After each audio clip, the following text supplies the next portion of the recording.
অকণমান অহা 21 তাৰিখৰ পৰা অসম বিধানসভাৰ অধিৱেশন অনুষ্ঠিত হ'ব।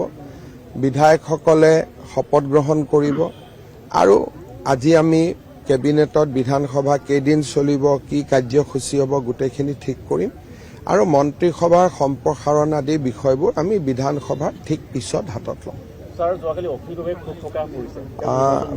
মই ভাবোঁ যে আজি এটা গোপীনাথ বৰদলৈ ডাঙৰীয়াৰ সমাধিৰ সন্মুখত ইয়াত বহুত বেছি ৰাজনৈতিক কথা কোৱাটো ঠিক নহয় আৰু গোটেই সকলো মানুহে শপত গ্ৰহণ অনুষ্ঠানত আহিছে।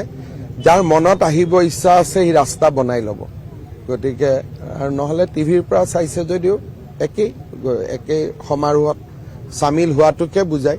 কাৰণ আমাক কিমান মানুহে ভোট দিছে, 1 কোটিৰ ওপৰত মানুহে ভোট দিছে, সকলোতেতো আহিব পৰা নাই।